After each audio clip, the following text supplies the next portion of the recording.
Welcome all of you on my YouTube channel. I am Adnan और आज हम exercise 3.3 जो कि Punjab text book board Lahore की बुक में पब्लिश की गई है उनके मज़ीद सवालात को हम हल करेंगे। इसमें हम आज क्वेश्चन नंबर 4, 5 और 6 को सॉल्व करेंगे। इन सवालात को हल करने के दौरान हम को फैक्टर्स किस तरह से फाइंड आउट करते हैं और फिर हम डिटर्मिनेंट की प्रॉपर्टीज़ को किस तरह से यूज़ करके हम जो है अपने सवालात को प्रूव कर सकते हैं और किस तरह से हम जो है डिटर्मिनेंट को इवेलुएट करके अपने क्वेश्चंस को हल कर सकते हैं। ये हम इस आज के टॉपिक के दौरान हम सीखेंगे। क्वेश्चन नंबर 4 हम स्टार्ट करते हैं। हमें एक मैट्रिक्स डी जो है वो गिवन है और इस मैट्रिक्स बी में हमें जो इस सवाल के अंदर जो चीज़ें मालूम करनी है वो कोफैक्टर्स हैं। B21 से मुराद ये है कि सेकंड रो और फर्स्ट कॉलम यानी कि जो इस वक्त 3 है इसका हमें कोफैक्टर फाइंड आउट करना है, ये उसकी नोटेशन है। और इसी तरह फिर आगे हमें कोफैक्टर्स 2 मजीद निकालने हैं और डिटर्मिनेंट का आंसर भी हमें फाइंड आउट करना है। तो हम कोफैक्टर निकालते हैं सेकंड रो और फर्स्ट कॉलम में जो एलिमेंट मौजूद है बी मैट्रिक्स के अंदर जो कि 3 है। तो इसका कोफैक्टर हम पहले पढ़ चुके हैं इससे पहले वाली वीडियोस में। कोफैक्टर क्या होता है, कोफैक्टर कैसे फाइंड आउट करते हैं, इसी तरह माइनर और डिटर्मिनेंट की डेफिनेशन। तो काइंडली जिन्होंने वो वीडियो नहीं देखी वो लाजमी इस वीडियो को देखें। B21 हम इस तरह से फाइंड आउट करेंगे कि ये हमारे पास आएगा -1 टू द पावर 2 + 1 और सेकंड रो और फर्स्ट कॉलम जो है हम b का वो स्किप कर देंगे और -2 5 1 -2 ये हमारे पास आएगा। सेकंड रो और फर्स्ट कॉलम जैसे आपको ये नज़र आ रहा है, ये अगर आप स्किप कर दें तो बाकी -2 5 1 और -2 बचेगा। ये हमारा डिटर्मिनेंट हम यहाँ लिखेंगे जिसको हम माइनर कहते हैं। और इस पूरे फैक्टर को जो हमारे पास दो फैक्टर्स आपस में ये मल्टीप्लाई हो रहे हैं यानी कि ये माइनर और साथ में -1 टू द पावर 2 + 1 ये हमारा को फैक्टर एक हमारे पास जो है हमें मिल गया जो कि 3 का को फैक्टर है और B21 जो है ये उसकी नोटेशन है। मजीद हम इसको हल करेंगे और -1 टू द पावर 3 क्योंकि 3 ऑड नंबर है तो ये माइनस आंसर आएगा और -2 को हम -2 से मल्टीप्लाई कर देंगे क्योंकि ये 2/2 का हमारे पास डिटर्मिनेंट है और 1 को 5 से मल्टीप्लाई करेंगे और माइनस जो है वो इस तरह उसके फॉर्मूले में डिटर्मिनेंट की 2/2 की डेफिनेशन में आता है वैसे हम लिखेंगे। तो ये हमारे पास कुछ आंसर इस तरह से बनेगा 4 - 5 और ये हमारे पास आंसर 1 आ गया। इसी तरह हम B22 कैलकुलेट करेंगे और B23 भी कैलकुलेट करेंगे। तो B22 जो है सेकंड रो और सेकंड कॉलम यानी कि -1 का कोफैक्टर और हमारे पास यहाँ बिल्कुल उसी तरह -1 टू द पावर 2 + 2 आना था लेकिन क्योंकि वो हम पहले समझ चुके हैं और -1 टू द पावर 2 + 2 क्योंकि वो हमारे पास इवन नंबर होगा तो वो 1 आएगा। सेकंड रो और सेकंड कॉलम हम स्किप कर देंगे और ये हमारे पास -10 और यहाँ ये -10 लेकिन क्योंकि माइनस ऑलरेडी उसकी डेफिनेशन में भी आता है 2/2 की तो ये +10 हो जाएगा। इस तरह से इसका आंसर 0 आएगा। B23 यानी कि हमारे पास 4 का कोफैक्टर सेकंड रो और थर्ड कॉलम में 4 है तो -1 टू द पावर यहाँ 2 + 3 जो कि 5 होगा और -1 टू द पावर 5 का आंसर -1 आएगा। सेकंड रो और थर्ड कॉलम जब हम स्किप करेंगे तो 5 × 1 हमारे पास यहाँ 5 और -2 × -2 +4 लेकिन माइनस जो है वो 2/2 की डेफिनेशन में तो यहाँ माइनस आएगा 5 - 4 1 और इस तरह से हमारे पास ये आंसर -1 आ जाएगा। अब हम आखिर में डिटर्मिनेंट ऑफ b की वैल्यू जो है वो इवेल्युएट करते हैं। हम ये पढ़ चुके हैं कि हम किसी भी मैट्रिक्स का जब डिटर्मिनेंट फाइंड आउट करते हैं तो हम उसके कोफैक्टर्स की मदद से उसका आंसर निकाल सकते हैं। तो हमने यहाँ जो कोफैक्टर्स निकाले हैं वो तमाम सेकंड रो में मौजूद एलिमेंट्स के कोफैक्टर हैं। तो मैं इस डिटर्मिनेंट को फाइंड आउट करने के लिए डिटर्मिनेंट ऑफ बी की वैल्यू को मैं सेकंड रो से इस मैट्रिक्स को एक्सपेंड करूंगा और हर एलिमेंट को हम जानते हैं कि उसके कोफैक्टर से मल्टीप्लाई करके जब हम ऐड कर देंगे तो वो हमारा आंसर होगा। तो डिटर्मिनेंट का आंसर हम R2 की मदद से निकाल रहे हैं क्योंकि हम R2 के कोफैक्टर्स निकाल चुके हैं। तो डिटर्मिनेंट ऑफ बी का आंसर हमारे पास कुछ इस तरह से आएगा कि 3 को मल्टीप्लाई कर देंगे उसके कोफैक्टर के साथ प्लस -1 को मल्टीप्लाई कर देंगे उसके कोफैक्टर के साथ, प्लस हमारे पास क्योंकि 4 आ रहा है सेकंड रो में, आप देख सकते हैं बी में, और इसको इसके कोफैक्टर से मल्टीप्लाई कर देंगे, इनको ऐड कर देंगे, तो ये हमारा आंसर आ जाएगा। और ये तमाम वैल्यूज़ हम ये फाइंड आउट कर चुके हैं। B21 यहाँ हमारे पास 1 है, और इसी तरह B22 की वैल्यू कोफैक्टर की ये 0 है, और B23 की वैल्यू -1 है। यहाँ आप पुट कर दें और मल्टीप्लाई करके इसका आप आंसर निकाल लें। सेकंड रो को मैंने इसलिए यूज़ किया क्योंकि मैं सेकंड रो के कोफैक्टर्स यहाँ फाइंड आउट कर चुका था। आप अगर किसी और रो या किसी और कॉलम की मदद से डिटर्मिनेंट को एक्सपेंड करना चाहते हैं तो हम वो भी कर सकते हैं, लेकिन क्योंकि हम ये फाइंड आउट कर चुके थे तो ये हमारे लिए आसान हो जाएगा। तो ये वैल्यूज मैं यहाँ अब रिप्लेस कर रहा हूँ, कोफैक्टर्स की वैल्यू आप रिप्लेस कर दें तो ये हमारे पास जो है आंसर आ जाएगा 3 और ये -4, और ये हमारे पास आंसर जो है वो इसका -1 आएगा। तो ये हमारे डिटर्मिनेंट की वैल्यू है। नेक्स्ट क्वेश्चन अब हम सॉल्व करते हैं, और नेक्स्ट क्वेश्चन जो हमारे पास है वो क्वेश्चन नंबर 5, और विदाउट एक्सपेंशन मतलब हमें वेरीफाई करना है इसमें, और विदाउट एक्सपेंशन वेरीफाई करना है तो मतलब हमें डिटर्मिनेंट की प्रॉपर्टीज़ को यूज़ करना पड़ेगा। प्रॉपर्टीज़ ऑफ डिटर्मिनेंट से रिलेटेड भी मैं पहले एक वीडियो बना चुका हूँ, तो अगर काइंडली आप उसको मज़ीद डिटेल में देखना चाहते हैं तो आप वो वीडियो लाजमी देखें। इसका पार्ट 1 हमारे पास है, और ये डिटर्मिनेंट है, और हमें प्रूफ करना है कि ये 0 आएगा।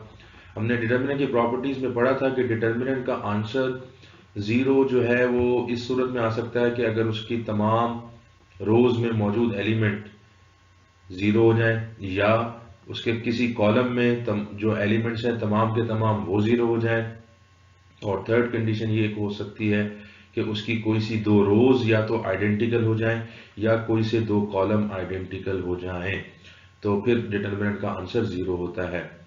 इस क्वेश्चन को सॉल्व करने से पहले हम यहाँ देखते हैं कि हम कौन सी प्रॉपर्टी यूज करें जिसकी मदद से जो मैंने अभी आपको बातें बताएं उनमें से कोई एक बात हमारे पास यहाँ आ जाए और डिटर्मिनेंट का आंसर हम लिख सकें कि वो 0 है। तो आप ये देख रहे हैं कि सेकंड जो कॉलम है यहाँ बीटा प्लस आपके पास गैमा है, और इसी तरह बाकी वैल्यूज हैं। अगर मैं सेकंड कॉलम को 1 से मल्टीप्लाई करके कॉलम 1 में ऐड कर दूं तो मुझे यहाँ alpha plus beta plus gamma लिखा हुआ मिलेगा, और सेम इसी तरह जब मैं यहाँ देखूंगा तो यहाँ भी beta plus gamma plus alpha यानी कि वही टर्म, और थर्ड में भी यही टर्म बनेगी। और फिर जब ये यहाँ सब alpha plus beta plus gamma आ जाएंगे तो मैं इसको कॉमन ले लूंगा, और यहाँ 1 1 1 बन जाएगा जो कि थर्ड कॉलम से सेम हो जाएगा, तो फिर इसका आंसर 0 हो जाएगा। तो ये हम काम करेंगे।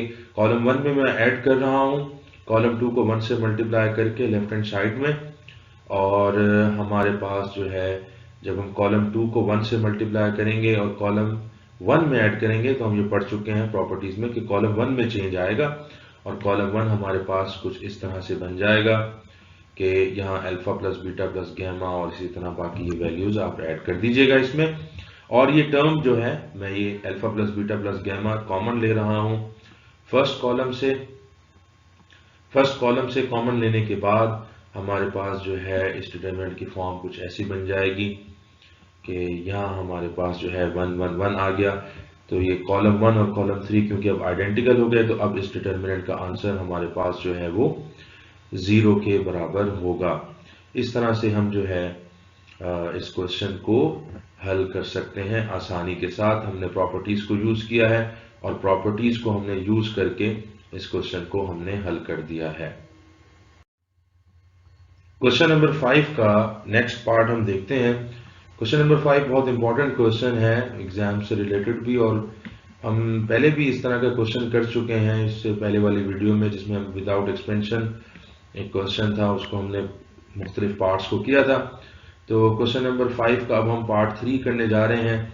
यहाँ भी हमने डिटर्मिनेंट को जो है वो 0 इसका आंसर जो है इसकी वैल्यू 0 आनी चाहिए, ये हमने प्रूव करना है। तो जैसे कि मैं आपको बता चुका हूँ कि अगर कोई सी 2 रोज या 2 कॉलम सेम हो जाएं, या किसी रो में तमाम आने वाले एलिमेंट 0 हो जाएं, या किसी कॉलम में तमाम एलिमेंट्स जो हैं वो 0 हो जाएं, तो डिटर्मिनेंट का आंसर 0 होता है। अब हम यहाँ गौर करते हैं इस क्वेश्चन को कि हम क्या प्रॉपर्टी यूज करें कि हम इनमें से कोई एक बात जो अभी मैंने डिस्कस की है वो हम ला सकते हैं। तो आप देख रहे हैं कि यहाँ हमारे पास जो है थर्ड कॉलम में ए ओवर बी सी और इस तरह से फ्रैक्शन की फॉर्म है। मैं यहाँ देख रहा हूँ कि अगर मैं इसको ए बी सी से कॉलम 3 को मल्टीप्लाई कर दूँ तो मेरे पास यहाँ, क्योंकि ये बी सी डिनोमिनेटर में है, तो यहाँ अगर ए बी सी मल्टीप्लाई करूँ तो बी सी से कैंसिल हो जाएगा और ऊपर ए स्क्वायर आ जाएगा जो कि सेकेंड कॉलम में मौजूद है। बिल्कुल सेम इसी तरह फिर यहाँ बी स्क्वायर बन जाएगा। तो मैं कॉलम 3 को मल्टीप्लाई करने जा रहा हूँ ए बी सी से, और लेकिन हम ये प्रॉपर्टी है कि फिर हमें ए बी सी से डिवाइड भी करना पड़ेगा ताकि हम अपने ओरिजिनल डिटर्मिनेंट की वैल्यू ही हासिल करें। तो मल्टीप्लाई कर रहे हैं हम कॉलम 3 को ए बी सी से मल्टीप्लाई करने के बाद हमारे पास ये टर्म कुछ इस तरह से आएगी। आप ये यहाँ देख रहे हैं कि ये बी सी और बी सी जो है वो कैंसिल हो जाएगा, यहाँ सी ए आ रहा है, सी ए कैंसिल हो जाएगा तो यहाँ बी बनेगा, और b जो है वो b से मल्टीप्लाई होकर यहाँ आपको b स्क्वायर मिलेगा। सेम इसी तरह ए बी से कैंसिल हो जाएगा और c से मल्टीप्लाई होकर यहाँ c स्क्वायर आ जाएगा। तो ये कॉलम 2 और कॉलम 3 क्योंकि अब हमारे पास आइडेंटिकल हो गए तो इस डिटर्मिनेंट की जो वैल्यू है हमारे पास वो 0 होगी, और 0 1 ओवर ए बी सी से मल्टीप्लाई होगा तो हमारे पास आंसर 0 आएगा। तो इस तरह से ये हमारा जो क्वेश्चन है वो इजीली प्रूव हो गया है कि इसका जो वैल्यू है हमारे पास लेफ्ट हैंड साइड की वो 0 के बराबर आई है, जो कि हमें प्रूव करना था। नेक्स्ट क्वेश्चन हम करते हैं। क्वेश्चन नंबर 5 का ही एक और पार्ट है, विदाउट एक्सपेंशन वेरीफाई करना है हमें, और ये पार्ट 5 है और इसको भी हमें 0 के बराबर ही जो है वो प्रूव करना है। तो यहाँ फिर हम देखते हैं कि हम क्या कर सकते हैं।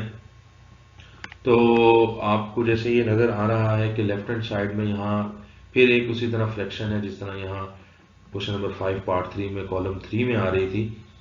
तो अगर हम यहाँ R2 को ABC से मल्टीप्लाई करें तो आप देखेंगे कि A और A कैंसिल हो जाएगा और यहाँ BC बनेगा जो कि यहाँ फर्स्ट प्लेस पर है, और सेम मुझे उम्मीद है कि आगे भी हो जाएगा। तो हम मल्टीप्लाई करके देखते हैं और हमें डिवाइड भी करना पड़ेगा यकीनन, ताकि हम ओरिजिनल जो हमारा डिटर्मिनेंट है जो लेफ्ट हैंड साइड है उसी का आंसर हमें मिले।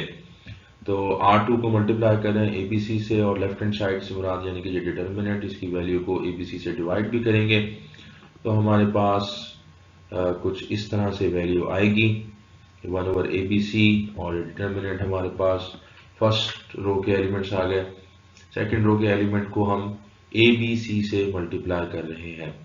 तो ABC से मैंने मल्टीप्लाई करके यहाँ लिखा है, और फिर मैं इसी तरह थर्ड रो हमारे पास एज इट इज आ जाएगी, और ये जो ABC है इसमें ये A जो है सेकंड रो में कैंसिल हो जाएगा और BC बन जाएगा। इसी तरह B से कैंसिल हो जाएगा और यहाँ AC, और क्योंकि ये रियल नंबर्स हैं कम्यूटेटिव लॉ होल्ड करता है यहाँ, तो हमारे पास हम इसको CA लिख सकते हैं, और इसी तरह C से कैंसिल हो जाएगा, यहाँ AB आ जाएगा। तो फर्स्ट रो और सेकंड रो हमारे पास आइडेंटिकल हो जाएंगी और इस डिटर्मिनेंट की वैल्यू भी हमारे पास जो है वो 0 के बराबर आएगी। तो इस तरह से हम ये क्वेश्चन जो है आसानी से हमने कर लिया है। प्रॉपर्टीज का हमने यूज किया है और प्रॉपर्टीज को यूज करके हमने इसको प्रूव कर लिया है। क्वेश्चन नंबर 6 एक्सरसाइज 3.3 का हम सॉल्व करते हैं, और इसमें हमें x की वैल्यू फाइंड आउट करनी है। डिटर्मिनेंट हमें दिया हुआ है विच इज इक्वल टू -30।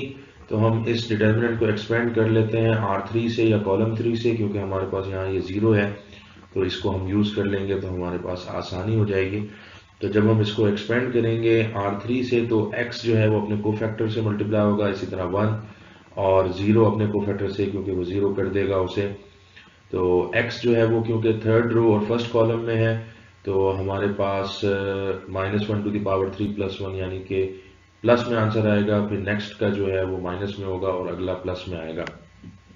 हम इसको एक्सपेंड कर रहे हैं R3 से, और हमारे पास x को हम उसके माइनस से मल्टीप्लाई कर देते हैं, क्योंकि -1 टू द पावर 3 + 1 तो मैं आपको पहले बता चुका हूँ कि वो प्लस में आएगा। तो ये थर्ड रो और फर्स्ट कॉलम को अगर आप स्किप कर दें तो ये 1 × 4 4 आएगा, और यहाँ 3x 3 × x 3x आएगा, और माइनस जो है वो 2/2 डिटर्मिनेंट की डेफिनेशन में आता है।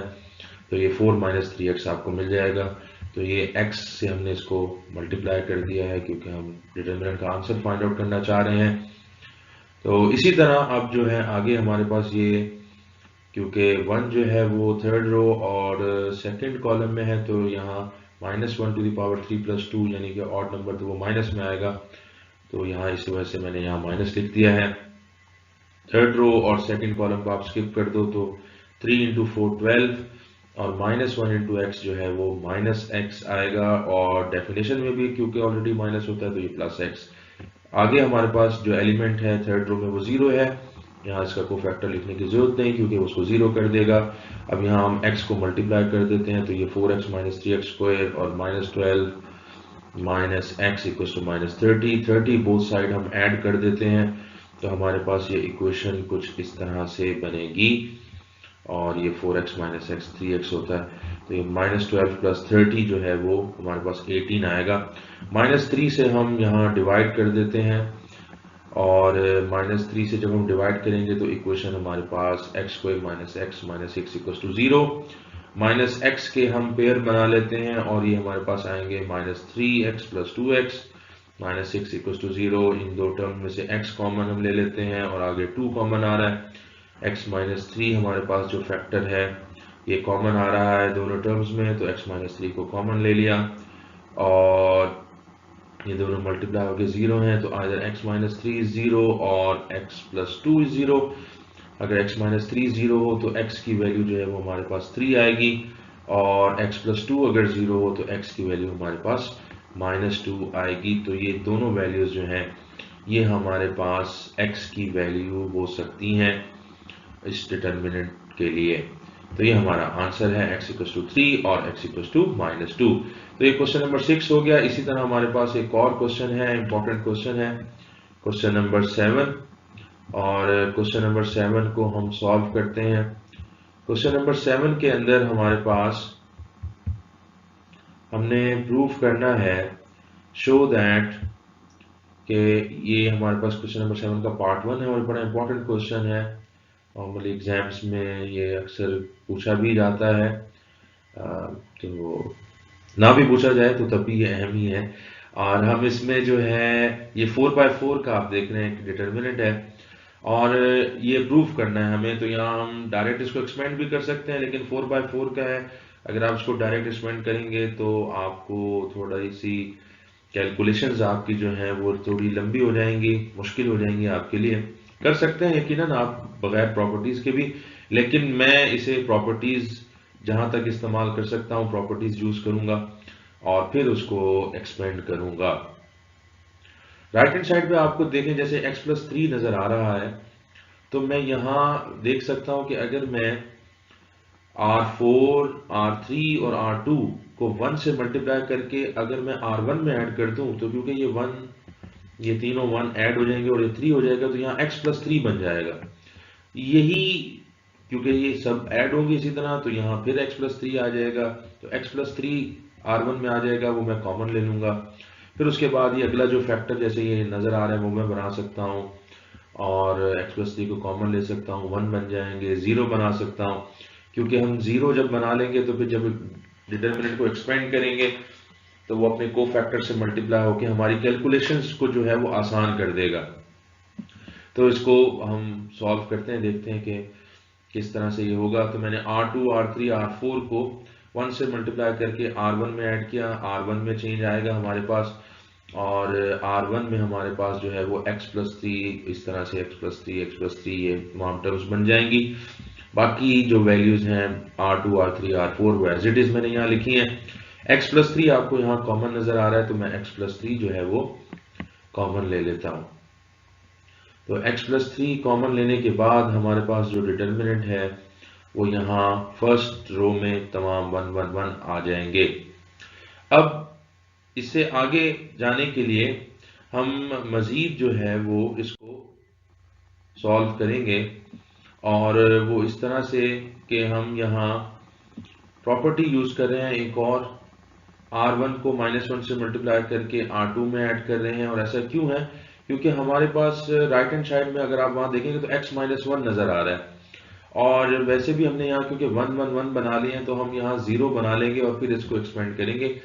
तो मैं ये आपको दोबारा प्रॉपर्टी समझा देता हूँ कि मैं यहाँ R1 को मैंने -1 से मल्टीप्लाई किया और R2 में ऐड किया।